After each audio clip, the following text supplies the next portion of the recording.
కనబడుతుంది. సార్, అయితే భారత ప్రధాని నరేంద్ర మోదీ 3 దేశాల పర్యటనలో భాగంగా ప్రస్తుతం ఇండోనేషియా నుంచి ఆస్ట్రేలియా చేరుకోవడం జరిగింది. సార్, అసలు మోదీ పర్యటన వెనుక ముఖ్య ఉద్దేశం ఏంటి? ఈ టూర్ యొక్క ప్రాముఖ్యత ఏంటి? దీని వల్ల ముఖ్యంగా భారత్ కి ఎటువంటి ప్రయోజనాలు చేకూరే అవకాశం ఉందంటారు? సో యాక్చువల్లీ ఇప్పుడు ప్రస్తుతం మోదీ గారు ఆస్ట్రేలియాలో ఉన్నారు.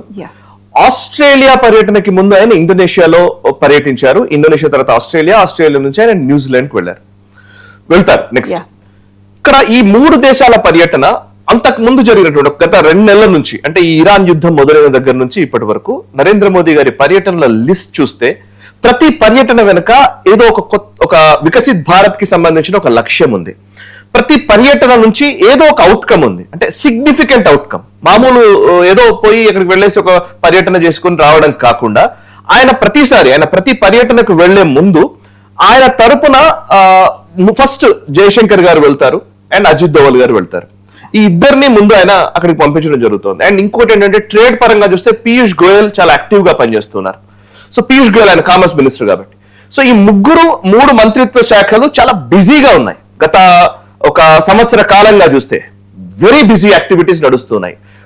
ముఖ్యంగా ఈ నేషనల్ సెక్యూరిటీ అడ్వైజర్ అంటే అజిత్ దోవల్ ఆయనకు సంబంధించిన ఆఫీస్ కావచ్చు, అండ్ ఎక్స్టర్నల్ అఫైర్స్ మినిస్టర్ మన విదేశీ వ్యవహారాల శాఖ మంత్రి అయినటువంటి జయశంకర్ గారు కావచ్చు, అండ్ ఇంకొక వైపు పీయూష్ గోయల్ గారు కావచ్చు. వీళ్ళు 3 ఏం చేస్తున్నాము మనం అంటే కనుక 3 అంశాలు కీలకంగా. ఒకటి, భారత ప్రతిష్టను ఇనుమడింపజేసే విధంగా జరుగుతున్న పర్యటనలు ఒకటి. 2, భారత విదేశాంగ విధానాలు, మన దౌత్య నీతిని జయశంకర్ గారు అక్కడ ప్రదర్శిస్తూ ఆయా దేశాలతో సత్సంబంధాలు నెరిపే విధంగా, అంటే ఇంతకు ముందు ఎన్నడూ చూడని విధంగా ఆయా దేశాధినేతల్ని భారత్ వైపు తిప్పే ప్రయత్నం ఒకటి చాలా స్పష్టంగా చేస్తూ ఉన్నాం. 3వది ట్రేడ్ లో 2 వస్తాయి. ట్రేడ్ లో ఒకటి, ఆయా దేశాల ఉత్పత్తుల్ని మనము అంటే ఫ్రీ ట్రేడ్ అగ్రిమెంట్స్ చేసుకోవడము అండ్ వాణిజ్య ఒప్పందాలకు సంబంధించినటువంటి చర్చలు జరగడం, ఒక ఫ్రేమ్ వర్క్ బిల్డ్ చేసుకోవడము, ఇదొక పద్ధతి.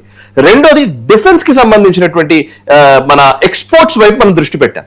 మన దగ్గర డెవలప్ అవుతున్నటువంటి ఇండిజీనియస్ ఎక్విప్మెంట్ అంటారు. ఫర్ ఎగ్జాంపుల్ స్వదేశీ టెక్నాలజీతో తయారవుతున్నటువంటి మన మిజైల్ సిస్టమ్ లేదా మన డిఫెన్స్ సిస్టమ్స్ ఏవైతే ఉన్నాయో వీటిని ప్రపంచ దేశాల ముందు మనం ప్రెజెంట్ చేస్తున్నాం.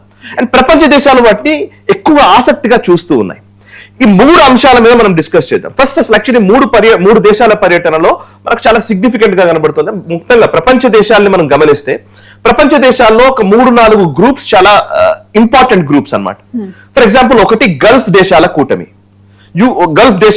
అని అంటారు. ఆ గల్ఫ్ దేశాలు ఈ పర్టికులర్ హార్ముజ్ ఏరియాలో పర్షియన్ గల్ఫ్ లో ఉన్నటువంటి దేశాలు. ఈ గల్ఫ్ దేశాలు ఒకవైపు, రెండో వైపు ఏంటంటే ఆసియాన్ దేశాలు రెండో వైపు, మూడో వైపు ఏంటంటే అగ్రరాజ్యాలు, అటు అమెరికా బ్లాక్ ఇటు రష్యా బ్లాక్, 4వది ఏంటి అని అంటే యూరోపియన్ యూనియన్.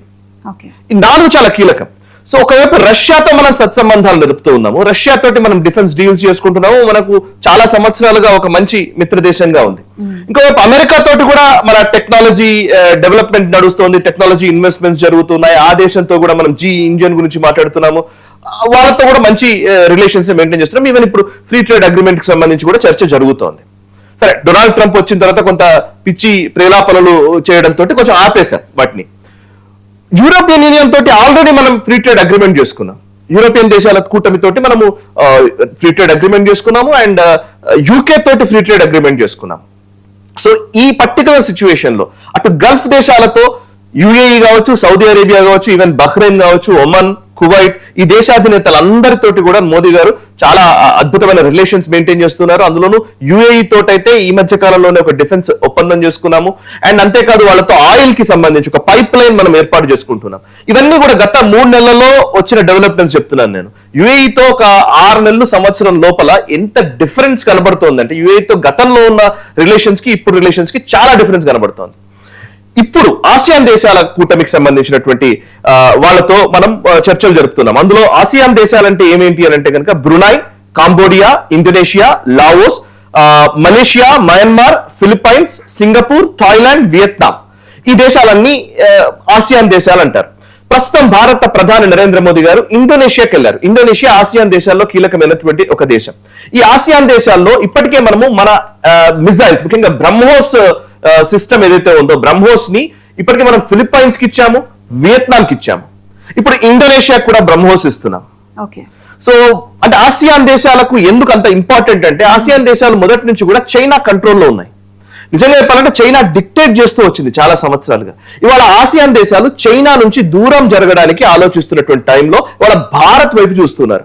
సో భారత్ వైపు చూస్తున్నారు. సో ఇండోనేషియాకి మనం ఇవాళ మన బేసికల్ చెప్పాలంటే మన ఆయుధాలు వాళ్ళకి ఇవ్వడం దగ్గర నుంచి వాళ్ళతో ఒప్పందాలు చేసుకుంటున్నాము. సబాంగ్ పోర్ట్ అని ఒకటి ఉంది. సబాంగ్ పోర్ట్ ని డెవలప్ చేసే ఒక బాధ్యత ఇప్పుడు జాయింట్ డెవలప్మెంట్ అగ్రిమెంట్ మీద సంతకం చేయడం జరిగింది. సబాంగ్ కరెక్ట్ గా చెప్పాలంటే స్ట్రాటజిక్ లొకేషన్. చైనాకి వెళ్ళేటువంటి గూడ్స్ ఏవైతే ఉంటాయో అందులో ఆల్మోస్ట్ 40 to 50% గూడ్స్ ఆ సబాంగ్ పక్క నుంచే వెళతాయి. ఓవైపు సబాంగ్ ఇండోనేషియాకి సంబంధించిన నార్థన్ టిప్, అది సబాంగ్ అంటారు. ఆ సబాంగ్ పోర్ట్ ని మనం డెవలప్ చేస్తున్నాము.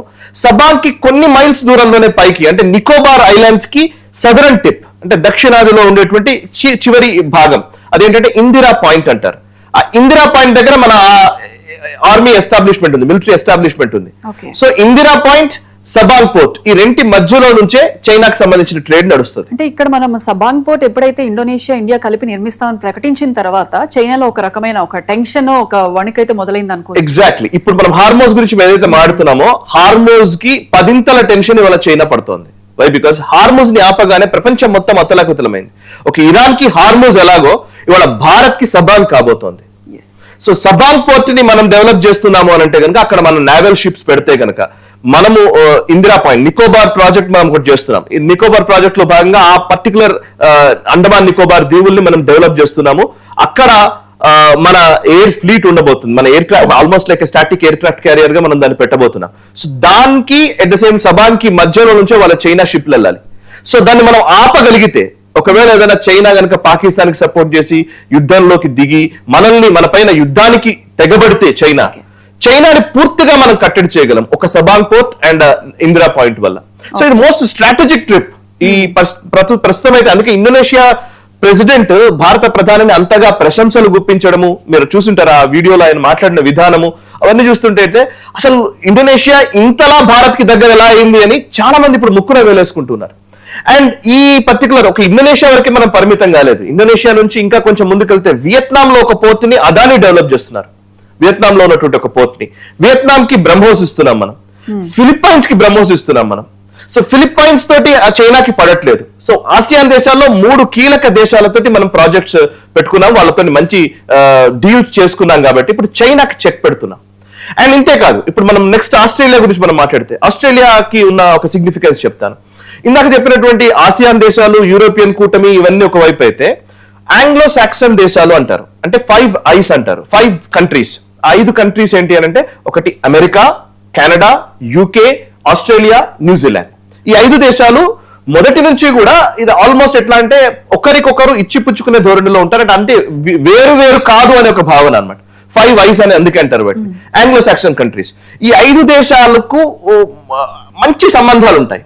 కానీ డొనాల్డ్ ట్రంప్ వచ్చిన తర్వాత ఏమైందనంటే ఈ 4 దేశాలను దూరం చేసుకుంటున్నాడు.